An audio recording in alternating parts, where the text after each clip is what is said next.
Welcome to Reboot Ed, the podcast where we talk about big ideas in education and hardly ever come up with any ideas. I'm I'm your host, Mike Vollmert. My co-host, Andrew Schwab, once again is MIA, and we'll muddle along without him. Since he rarely asks any questions anyway, we'll probably be fine. But we're really excited today to have a guest with a tremendous insight and an important aspect of what's happening in education, Snehal Patel, who's the founder and CEO of SokiCom, an online math, game, and instructional software that is becoming increasingly popular in schools because it keeps kids engaged in learning basic math skills. Snehal, thanks for joining us. Yeah, thank you for having me, Mike. Excited to be here. So I'm curious, right off the bat, tell us a little bit about yourself and how you came to get involved in this and your work that led to building SokiCom. Yeah, definitely. And I'm going to kind of start off by giving you kind of the whole history here so you can kind of understand what built it up to the development of SokiCom. So born in the UK and moved to the US when I was really young. I was like a year old. And for the first several years, it was actually because it keeps kids engaged in learning basic undocumented. Snehal, thanks for joining us. For I'm getting some feedback. Yeah, thank you, Mike. Excited to keep moving so, here. I'm curious, right off the bat, tell us a little bit about yourself and how you came to get in. All right, sorry about that. I was playing the podcast at the same time as recording it, so I had to shut that off. Okay. For the first several years, we were actually undocumented in the U.S. Not many people know that about me, and we moved a lot. So by the time I was 17 different cities, and I got to really experience what classrooms are like all across the country. And one of the things that really stuck out to me, and something that I noticed, was that in math especially, that it was an area that students struggled with. And not only students, in my elementary years, I remember I lived in Florida and Texas and California and Arizona and in different classrooms, and it was an area that teachers themselves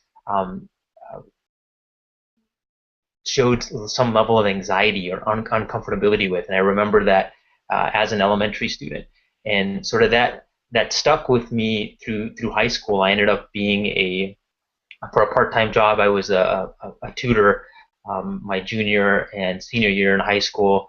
I graduated, then went to Arizona State University, got my degree in computer science, and even there as a part-time job, I loved tutoring and helping kids in math, and ended up becoming an engineer at Motorola and wanted to continue pursuing this interest in education, and so I got involved with a math tutoring company, and at the same time I got my credential to teach, and began working with a lot of students, kind of K through 12, and it was through that I started also working with the Roosevelt School District, and I taught as a intervention and after-school math teacher there, South Phoenix area, and in terms of the student population, so I was there for close to 4 years, and in terms of student population, it's like nearly 100% free and reduced lunch at the two schools that I work with,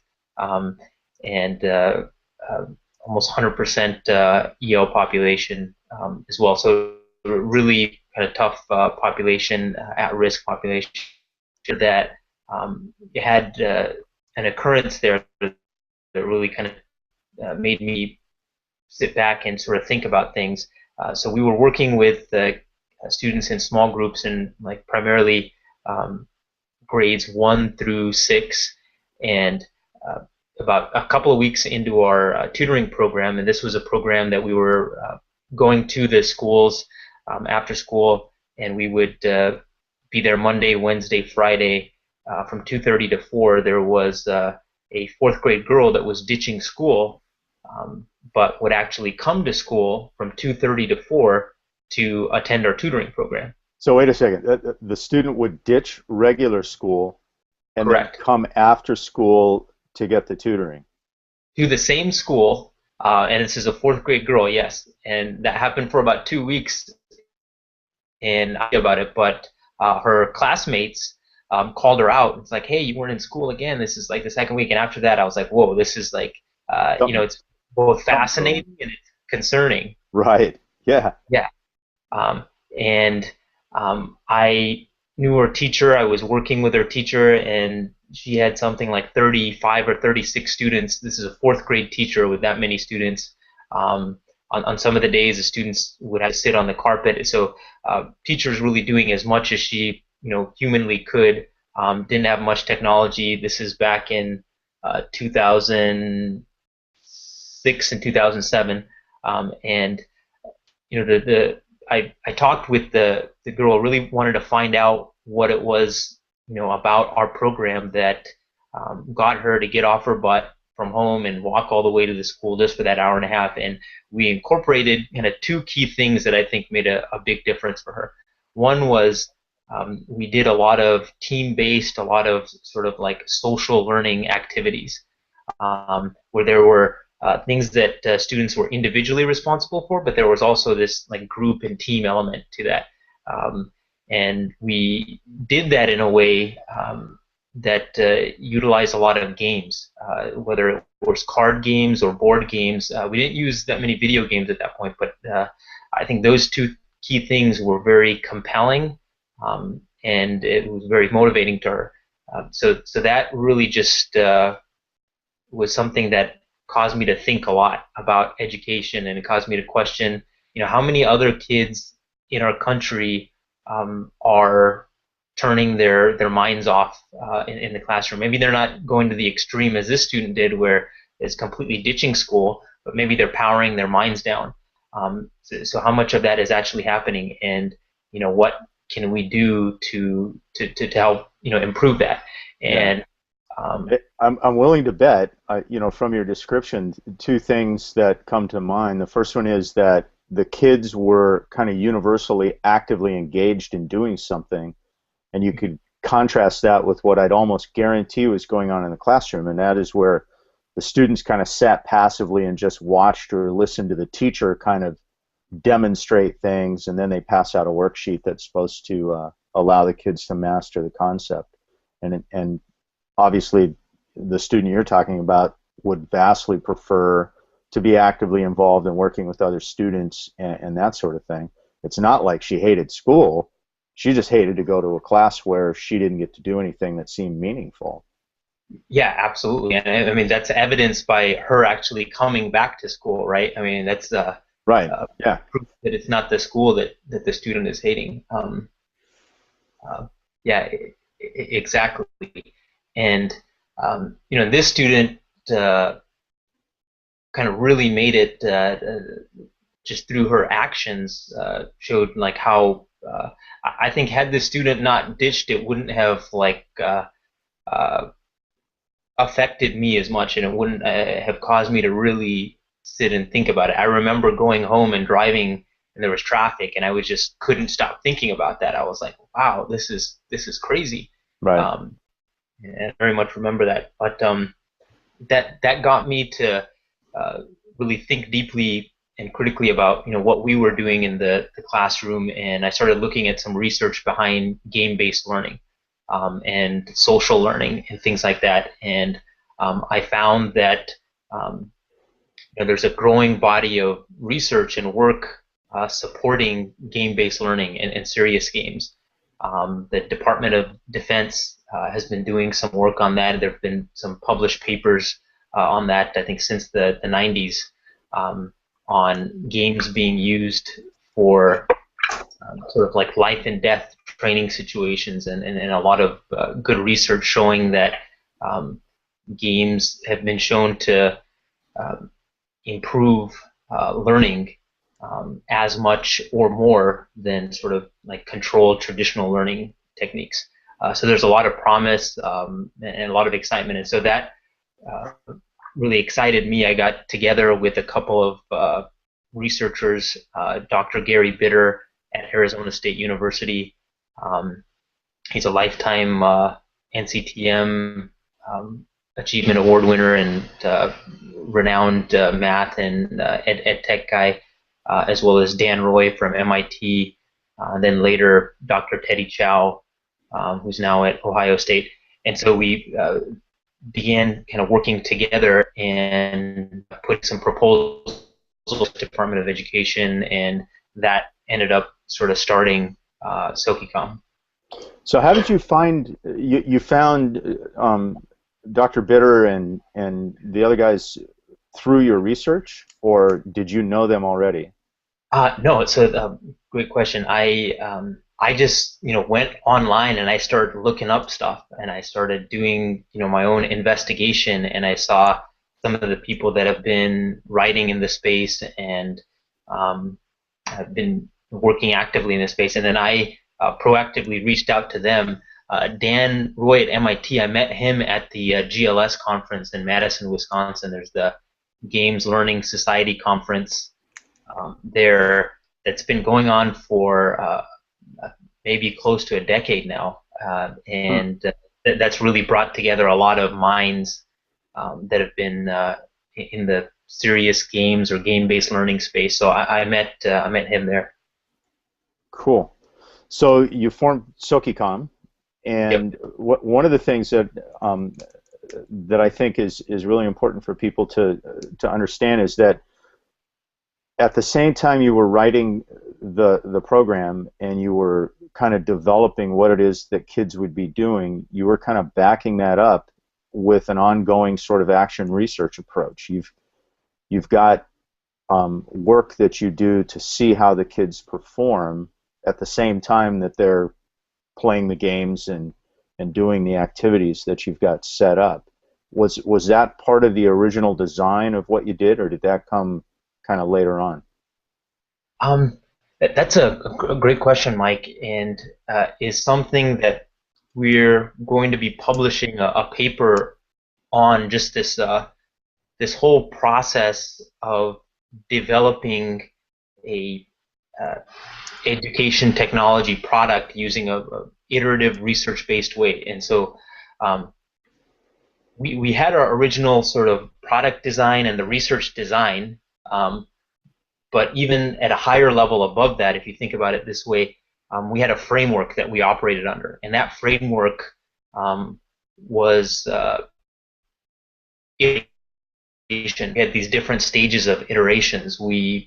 First we would test out a MVP, or a minimum viable product, based on some of the research and based on some of our initial findings. But instead of sort of developing that out, spending 6 months or a year developing out and then testing it, sort of like what we see in traditional research, what we did is we spent as little time as possible, and then we put it in front of actual people. And We put it watch in them. front of students. Yes, exactly. Yeah. And we actually use that to get to the next stage. So the first stage is like the developer, the MVP. The next stage is to measure. When we put it out there, we actually have these hypotheses, and the hypotheses could be that students are engaged when learning about fractions with common denominators, for instance, or that they understand that one whole, when decomposed into two parts, is both parts are equal, and each is a half, and sort of we come up with these different hypotheses, and then we test those, and that's where the measurement stage comes in. Hmm. And based on how we do, on the measurements that we collect, both qualitative, quantitative, um, we test those against the hypotheses, and then we get to this final stage, which is the learn. So it's sort of a three-stage process. And that learn is we look at that data, we go back to the drawing board, and we're like, okay, what did we learn from this? What are the next set of hypotheses that we want to create? And is that going to change anything in this original design? And then based on that, we then go back to the software development phase and come up with another MVP. And so we go through this three-stage process. We've gone through it hundreds and hundreds of times. Just in the first 2 years, we did over 100 classroom tests where we would go into different classrooms, observe how they were using SokiCom, and then with all these different kind of hypotheses. Interesting. So this thing has obviously evolved over time. Have you tracked kids' performance on, I don't know, some exterior benchmark, or do you give the kids a quiz and see how they do on, like, fractions or you know, some sort of math problem, division or whatever? How do you measure the engagement and what's going on within the game with the students' conceptual understanding of these concepts outside of the software and the program? Mm-hmm.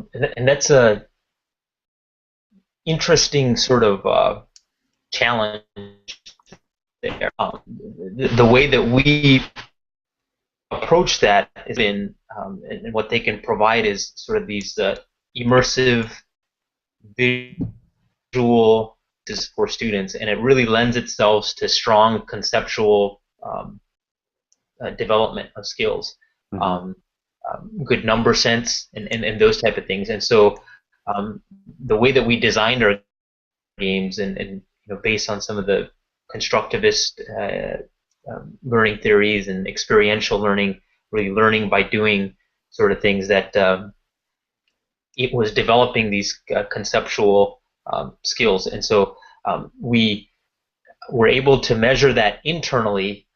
For example, like, let's say when we would have students start a particular level in our fraction game, and this level dealt with understanding equivalency of fractions. So the equivalency of eighths to fourths to halves, and what we would do is that we would test, and there were, I think, 10 or 12 questions in this particular game level. All the students started off, and then what we would do is we would measure, by the time that they got to the final question and they completed it, how many of the students were able to complete it without making any mistakes, how many students made mistakes, how much time did they take on the questions. We looked at a lot of data. We also looked at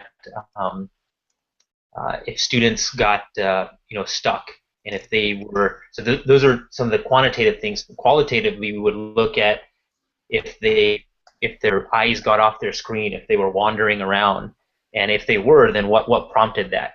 Was there anything in the game that prompted that?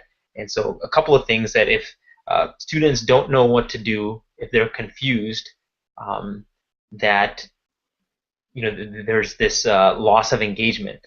If they don't know sort of what the next step is, that's from an interface and mechanic standpoint. That's one area that you can lose engagement. Another area is if a student doesn't feel that they're capable, or that it's not really possible, let's say, for them to figure this thing out. That there's this sort of just detachment and disengagement there. So yeah, if it's just something that's out of the realm of what they feel they can achieve. So those are kind of two areas and reasons that we saw them disengaging. Because it was gamey, I think the interest factor was like really high. And we did some testing initially, paper prototype and surveys and things like that, to make sure that it was really interesting. But that's definitely another factor too. If the interest isn't there, then you can lose engagement. But that was any of the reasons that we saw much engagement. Yeah. So maybe for folks that haven't seen the platform, or they're not really familiar with it, let's assume that I'm a typical fourth grade student, and I'm going to log into SokiCom. What am I going to see? What am I going to do?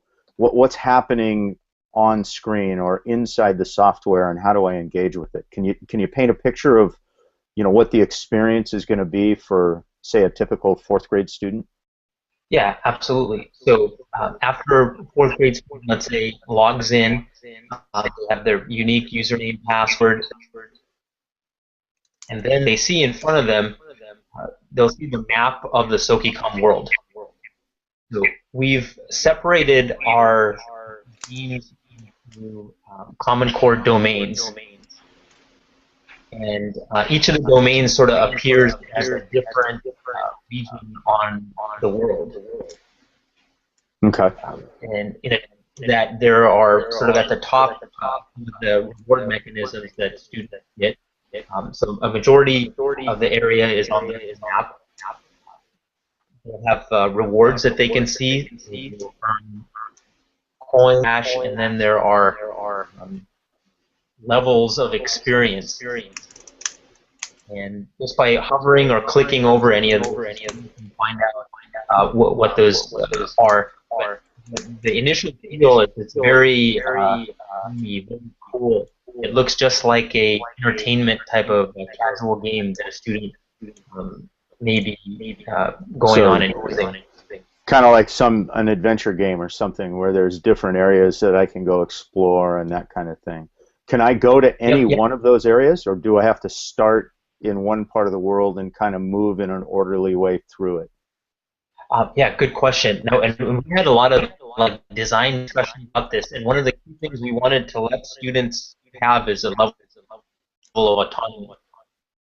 And so they have the ability, students do have the ability to select any um, region or any math domain that they want to. The other element that I didn't discuss is what students will see right when they log in is the avatar. Um, and it's a sort of just a default avatar. They get some customizations on it. And there's a lot more customizations that they can earn through progressing in math. And one of the sort of interesting things here that we've seen is that there's a lot of kind of casual games, there's systems out there where there are avatars. And when students are given like all the options and everything for avatars, they tend to get tired of them really soon. But in systems where it really incorporates like a role-playing game, like RPG element, where the advanced items or characteristics and things like that need to be earned, seems to have higher attachment and attention with the users and with the learners. So there's some motivation about them accumulating whatever the rewards are, points or objects or um, whatever. And I mean, it's anybody who's played games, and kids love to level out. They love to accumulate things and do kind of that sort of thing. So it makes perfect sense that that's what they do in the game. Mm-hmm. Yeah. And so let's say we go into one part of the world. Kids go through a sort of instructional thing, or how do they? Let's say it's on, I don't know, fractions. Mm-hmm. You've got a sequence of challenges they've got to complete so that they can get the conceptual stuff. Then do they do anything with that? Do they quiz? How do they demonstrate proficiency within the game so that they can level out at whatever level they're on? Yep. Yeah, and let me explain one other step that goes before that, Mike, is that let's say when a student, let's say, selects the fraction, once they enter that, they'll have the choice to either do a individual or team-based activity. We recommend that they guide their students for the individual aspect. Now, the first thing that they'll be asked to do on the individual or the single-player portion is to take a placement assessment. Now, the placement assessment is a grade-agnostic series of questions that starts really at the kindergarten level and then gets up to like a 7th or 8th grade level difficulty. It's just specific to a single math domain. Now the cool thing with that is that and what we found um, in our research, and it's probably just common sense, is that um, the students, even if they're performing, let's say, not so well in math, that doesn't necessarily mean that they um, uh, aren't proficient in all the math domains.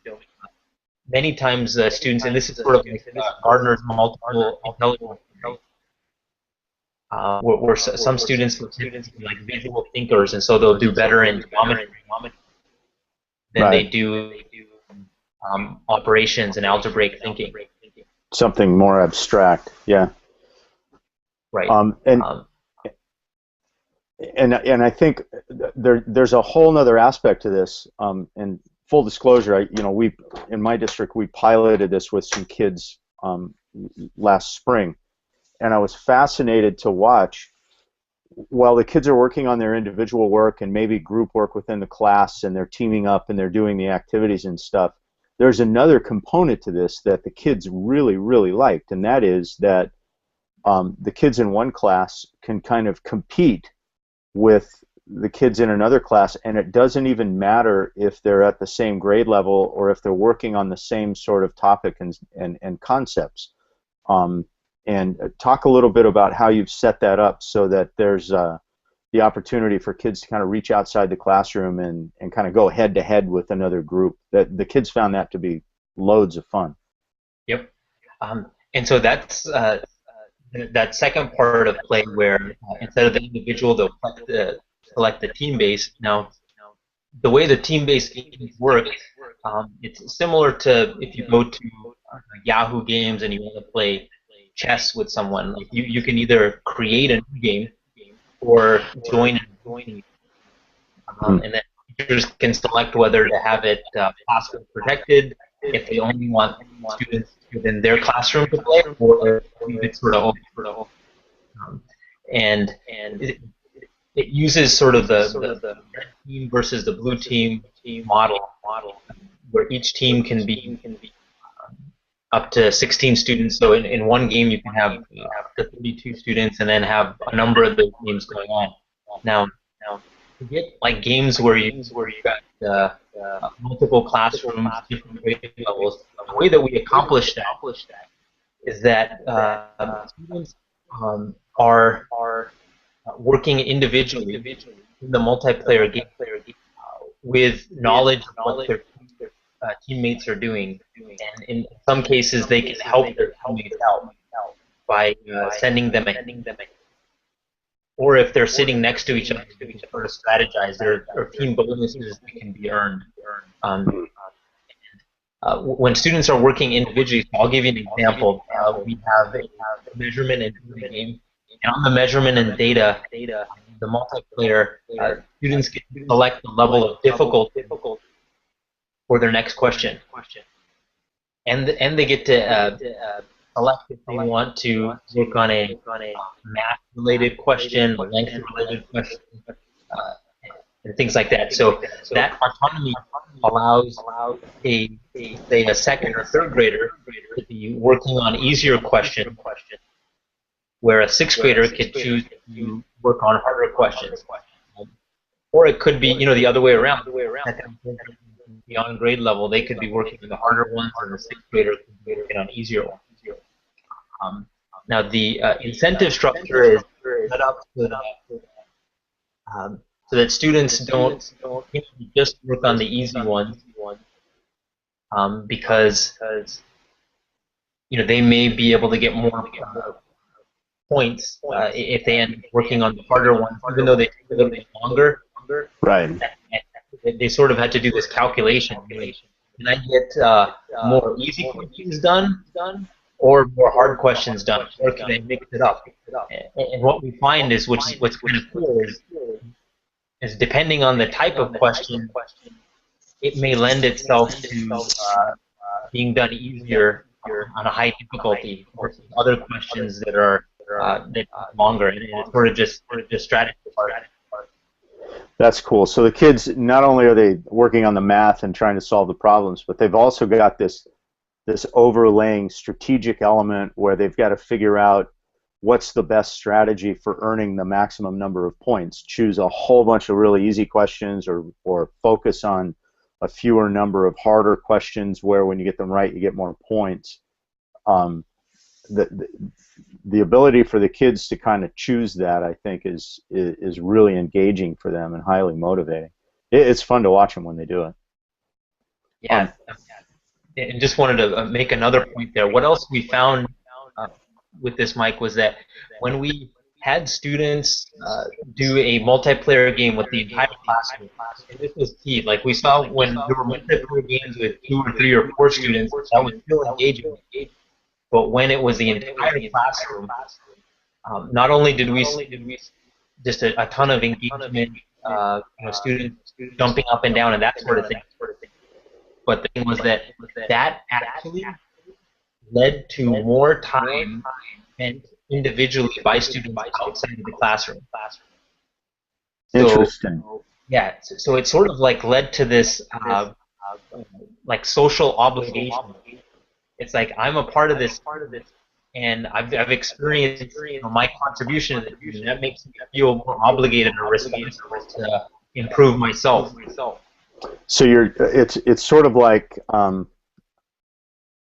it's sort of like you're trying to leverage the commitment that the kids have to learning these math concepts, because they know that when they go back and they join the rest of their team, their contribution is going to be important, and they don't want that to get shortchanged. That's I think a really key element of why this sort of environment works. Everybody knows if you spend more time focusing and concentrating and working on something, you're going to get better at it. And what this has done is kind of leverage that in a way that the traditional chapter questions and worksheets just doesn't seem to get for most kids. Yeah, absolutely, and it gives them like almost like this sense of higher level purpose, that their improvement isn't only going to impact them, but it's going to impact their team's ability to win. Right. Yeah, neat. And for those of you who are watching who haven't had a chance to check out SokiCom or similar math-based games, I highly recommend that you do so. But Snehal, you actually participated in something that I want to spend some time talking about. I'm really curious to hear. You just got back from the White House and Yep. A conference basically on gamification. Tell us about that, and what was the conversation? How did it go? I mean, how the heck did you get invited? I'm jealous.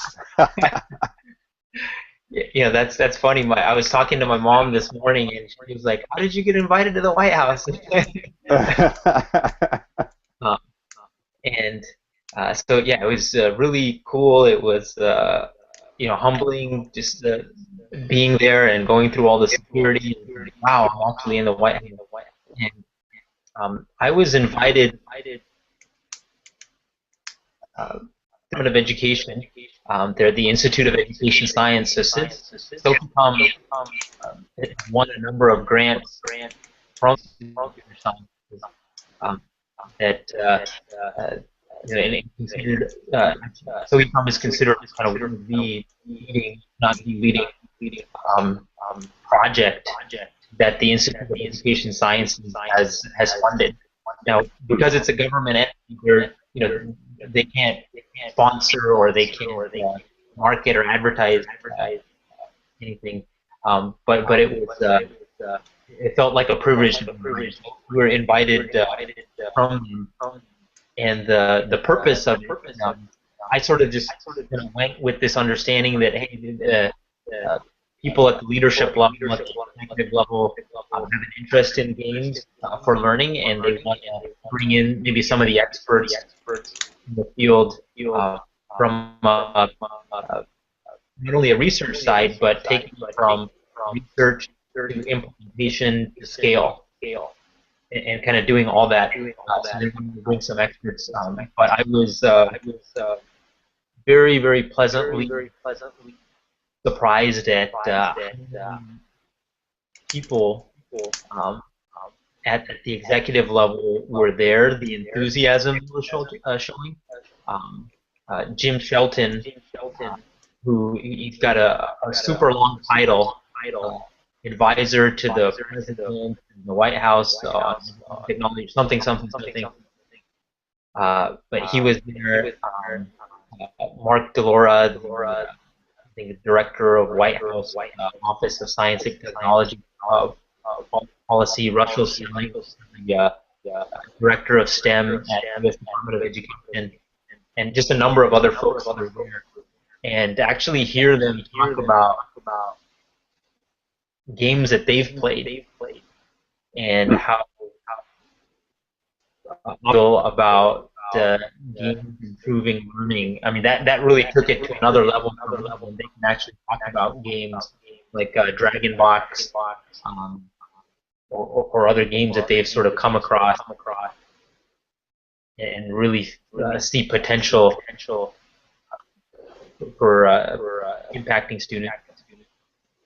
So from those conversations, though, what's your take? Is this something that is obviously there's a level of interest at the government level, but from the standpoint of changing pedagogy or changing curriculum, is there conversation about expanding exposure to these sorts of ideas? Are there methodologies that people talked about for getting more of this research and more of this sort of conceptual work going? Is it going to be done in private endeavors, sort of like what you've done with SOCICOM, or are they going to involve school districts and universities? How do you see that playing out? Yeah, one that was talked about, which is something that I share like yourself and other leaders, in districts across the U.S., just looking at education compared to all the other sort of agencies in the U.S. Now, looking at the Department of Defense or the National Institute of Health, the Department of Energy, um, and I think the total 11 agencies. I think the agency that spends the least on R&D is, yes, Education. ding, ding, ding, ding, ding, ding. Yeah. So, Yeah. and it's like, I mean, like, it makes no sense. But so that was, a startling statistic there. Just the Yeah. lack of Well, dollars and for R&D. I think I shared it with you before, talking with Jim Block at UC Santa Barbara, who's been a long-standing proponent of um, methodologies to increase engagement with kids. In a conversation I had with him, he said he was really disappointed because just the research on student engagement, you're not finding it in education journals anymore. You're finding it in the gaming research, and it's the gaming industry that is spending more time looking at engagement and the elements of that and what it takes to keep people engaged. It's all coming from the gaming industry. It's not coming from education. There's no work being done on it. I find that kind of disappointing. Yeah, and it is disappointing, and I think it stems from just a lack of dollars and priority Yeah. in that. Rising to me, it also makes me realize how fortunate, some of that little R&D funding that the Department of Education has. The process, but yeah, we feel really fortunate that we got some. So of course, I advocated along with others how important that R&D is to increase it. So we talked about kind of some of the things that are needed for Williams.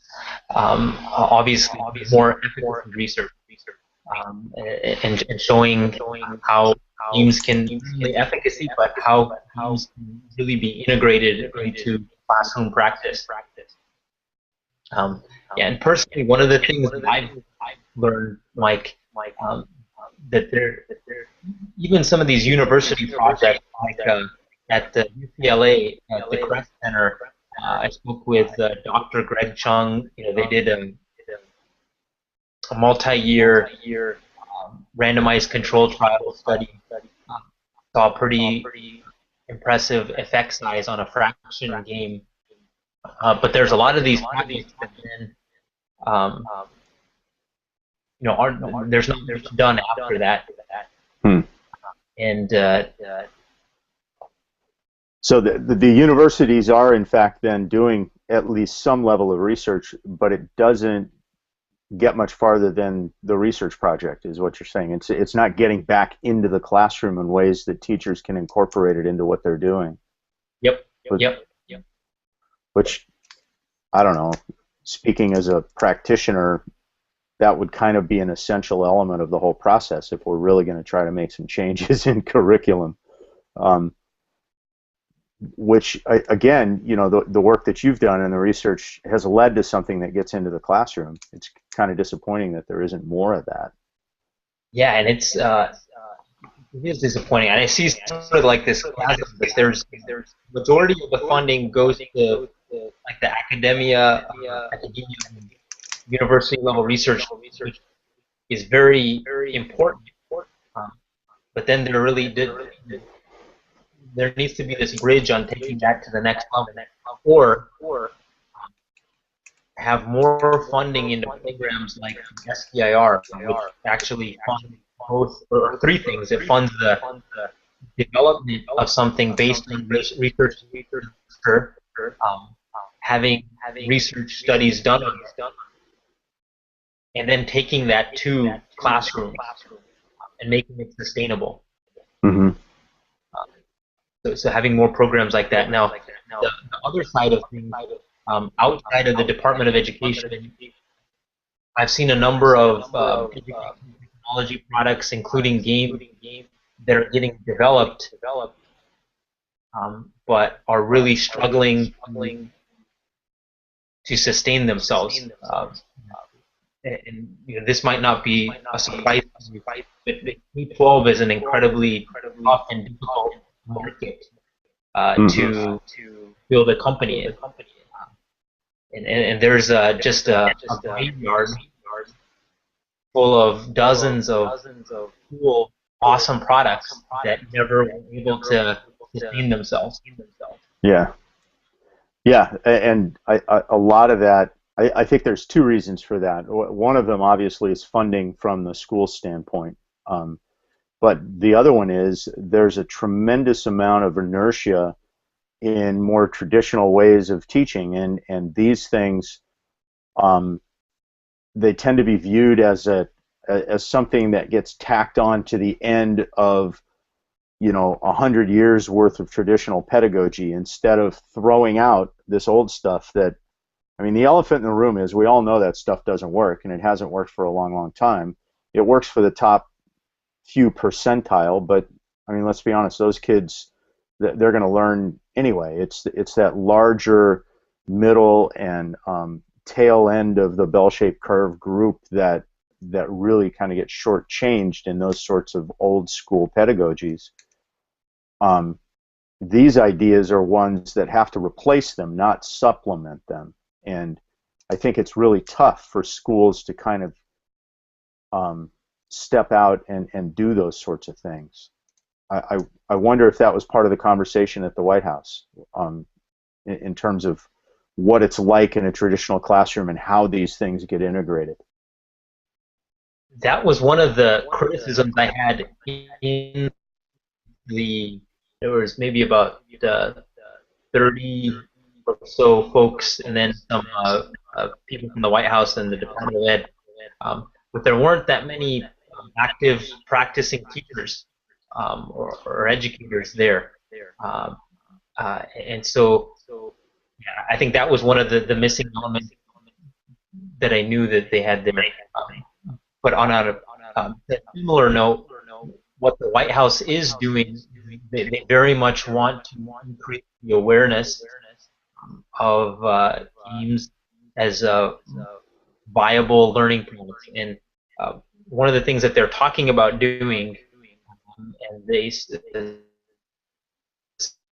seem really excited for major nationwide competition a year from now. I don't know if I'm supposed to talk about this. They never said I wasn't, so I'm Uh-oh. just. got it. but Okay. essentially what they want to do is they want to have a um, game uh, competition for students to complete 1 billion with a B uh, questions in STEM games. Wow. Yep. Spread out through all of the elements of STEM, or anybody can kind of pick and choose where they want this to go, um, or have they talked that far through it yet? That's Yeah. that's a huge that's a huge data set.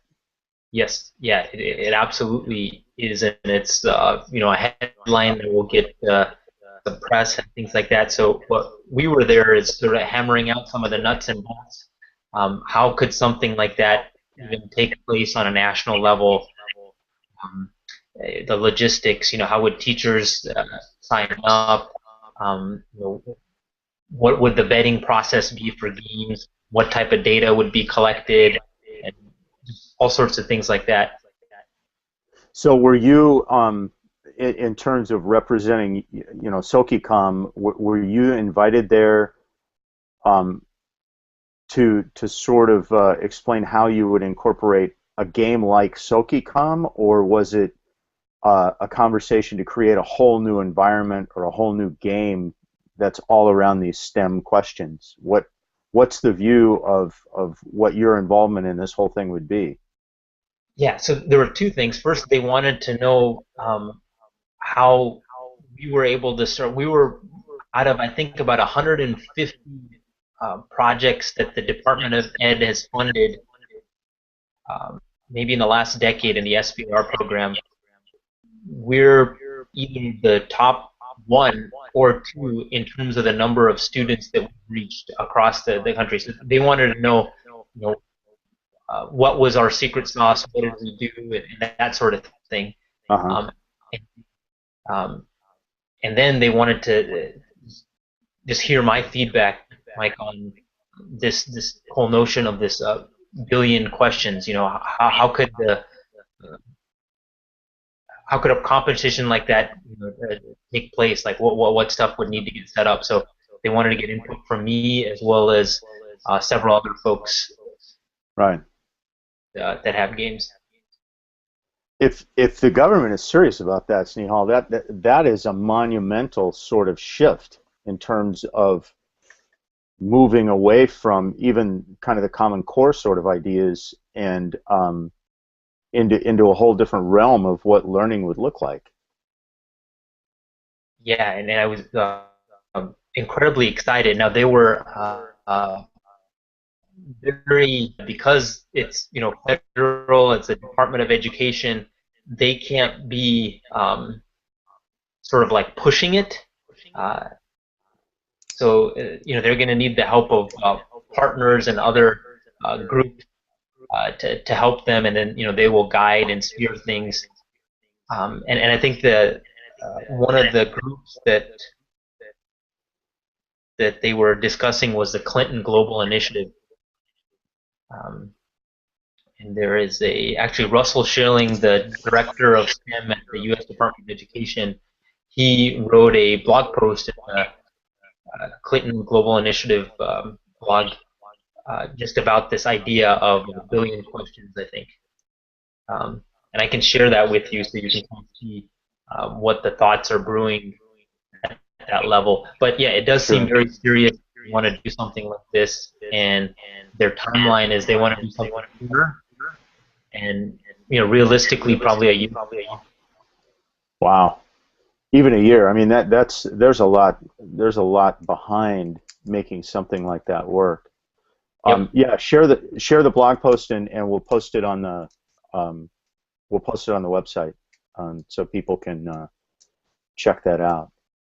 So, just back to SnowKeyCom, what's next? Where is this going? Is it always going to be just math? Are you guys looking at um, other contents? What's next? Yeah. So we're definitely looking at other content, um, but there's still so much more to do on math, but not only math, but more so on like I think this larger level challenge is showing how games can effectively be implemented into classroom instruction. Mm-hmm. And I feel we're just at the surface of that because some of these things that we talked about, the whole multiplayer gaming and things like that, although it's very cool, it's hitting teachers, most teachers, like, okay, how do I actually, how does this fit into my scope and sequence? And there's so many questions that come out of that, and um, I think it's just going to require a lot of working with teachers who are sort of mavericks. I'll give you an example. There's some your district that have used SOKICOM for like whole group instruction or direct instruction. Right. And that was a conversation that a lot of teachers had last year was, taking it past sort of a supplemental thing where the kids do their traditional work and then they do this, but actually using this as the method of delivering instruction, whole group, small group, um, and even some talk about using it in a response to intervention sort of environment too. Um, which, like I said before, this is a radical departure from the traditional sort of pedagogy, and then you just tack a game on the end as a reward for the kids that, quote, did their homework or whatever. Yep, yep, yeah, absolutely. And it's we're seeing similar things like in other areas of the country where teachers just have begun using these parts of SOKICOM for other parts of their lesson, and we really want to just learn about that a lot more.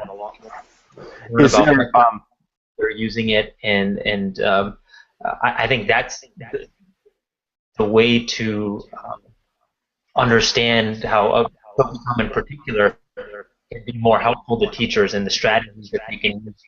Um, for example, this recent grant that we won is essentially around that. It's around taking SOKICOM's existing platform and just for third grade to develop an entire sort of third grade math curriculum hmm, uh, that has pre-planning tools for teachers, that has um, ability for teachers, especially sort of at the third grade level. Um, Elementary teachers themselves don't consider themselves as math teachers, right. and them the ability to actually go through the lesson, um, aid in their own kind of content pedagogical knowledge. Um, but some of the things we found average teachers that are using it was that there were great opportunities to have these conversations with students from different areas of SOKICOM. Now, some of these conversations happen sort of one-on-one, like a teacher coming behind a student that's working on SOKICOM and then uh, having some discussions that way. And many of these can also happen like in a whole group format. So we're expanding SOKICOM to allow teachers to use it in a whole group setting, Hmm. guide discussions, and kind of following a lot of research on effective teaching strategies. So is there a community or an online resource where people can go to learn more about this and find out what other teachers are doing and how they're utilizing it in their classroom, or um, a website or something? Um, we that's a great question, and I'm sort of like stomping myself in the foot now. I'm like, man, we need to come up with so at SOKICOM.com, we have some general information there. We have a resources area once you've created an account and sort of signed up. So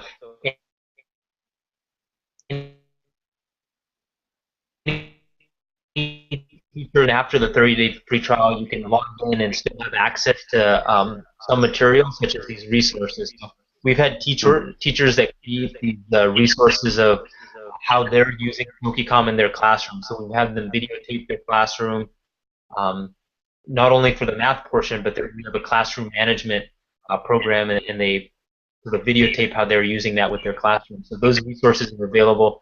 Um, but something that we should do is develop more of a community where teachers can share um, how they're using it in their classroom and strategies. Best practices sort of thing, or what successes they found, that kind of stuff. Well, there you Yep. go. There's my recommendation for the next angle on product development. All right. If are you on Twitter? If people want to follow you and your work, can they? How do they? How do they follow what you're doing? So we're on Twitter at SokiCom, and then I'm also on Twitter at Snehal Patel. I've got to be honest, we're not as frequent in tweeting as we could be, Okay. but you can kind of keep in touch with us there, or you can email us, and I'll send you my email. It's Snehal Snehal at sokicom.com. Okay. Cool. We'll post that on the website if people want to find out more and check out uh, check out the game and how it might work for their kids. Snehal, we're up against our hour, and I really appreciate the time. Really interesting stuff. You've got some great stuff going on, and I look forward to watching how it evolves in the future. Um, Thanks for spending time with us. Really appreciate it. Yeah, yeah, and thank you for having me. And isn't that awesome that the White House is pushing games, man? That's pretty awesome. Yeah, I think it's great. We'll All see right. how that plays out in the future. A billion questions in a year. I can't wait to see what that looks like. Yep. This has been another episode of Reboot Ed. Thanks again to Snehal Patel for spending some time and sharing his views on games and the work he's doing. And we'll catch you with another guest down the road. Thanks very much.